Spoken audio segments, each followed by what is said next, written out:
Create এ pose যিটো option সেইটো আপোনালোকে কেনেধৰণে ইনেবল কৰিব মই দেখাই দিছোঁ। চাওক মোৰো সেইটো ইনেবল হোৱা নাই। ক্ৰিয়েট এ প'জ যিটো অপশ্যন সেইটো মোৰ ইনেবল হোৱা নাই। চাওক দেখিছে, সেইটো ইনেবল কৰিবৰ কাৰণে আপোনালোকে সোঁ চাইডে ওপৰত যিটো চেনেলৰ লগো দেখা পাইছে তাত ক্লিক কৰিব। সোঁ চাইডে ওপৰত দেখা পাইছে চেনেলৰ লগটো, তাত ক্লিক কৰিব। তাত ক্লিক কৰি পিনি ইয়ৰ চেনেলত যাব। দেখিছে, ইয়ৰ চেনেলত আহিলোঁ মই। তাৰ অহাৰ পাছত আপোনালোকে একেবাৰে লাষ্টলৈ যাব। লাষ্টত এটা অপশ্যন পাব এবাউট বুলি, দেখিছে এইটো এবাউট একেবাৰে লাষ্টত।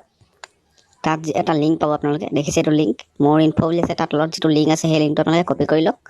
কপি কৰি লোৱাৰ পিছত সোঁ চাইডে ওপৰত থ্ৰী ডট দেখা পাইছে তাত ক্লিক কৰি হেল্প এণ্ড ফিডবেকত আপোনালোকে ক্লিক কৰি দিয়ক। তাৰপিছত আপোনালোকৰ এনেধৰণৰ এটা পেজ অ'পেন হ'ব।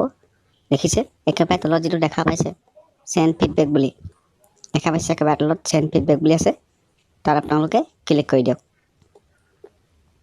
দেখিছে, তাত ক্লিক কৰাৰ পিছত মোক এনেধৰণে আহিব আৰু ইয়াত মই যি ধৰণে লিখিছোঁ তেনেধৰণে লিখক। ইয়াৰ YouTube team I have complete 1000 subscribers on my channel, but my community tab is not enabled. Please resolve the issue as soon as possible. তেনেধৰণে লিখাৰ পাছত আপোনালোকে যিটো লিংক কপি কৰিছিলে সেই লিংকটো দিব। মাই চেনেল URL বুলি লিখি সেই লিংকটো দিব আৰু তলত আপোনালোকৰ চেনেলৰ নামটো দিব।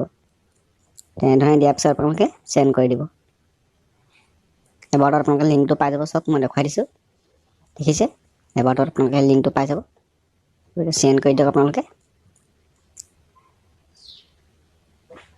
চাওক মই চেণ্ড কৰি দিলোঁ, চেণ্ডিং হৈ গ'ল। দেখিছে আহিলে thank you for the feedback বুলি। আপোনালোকৰ এনেধৰণে কৰাৰ পাছত বেলেগ আৰু একো কৰিব নালাগে। আপোনালোকৰ কিছুমানৰ 2 দিন, কিছুমানৰ 4 দিন, কিছুমানৰ এমাহ পৰ্যন্ত লাগি যায়। ইউটিউবে আপোনালোকক নিজে এইটো পঠিয়াই দিব। ক্ৰিয়েট এ প'জ যিটো অপশ্যন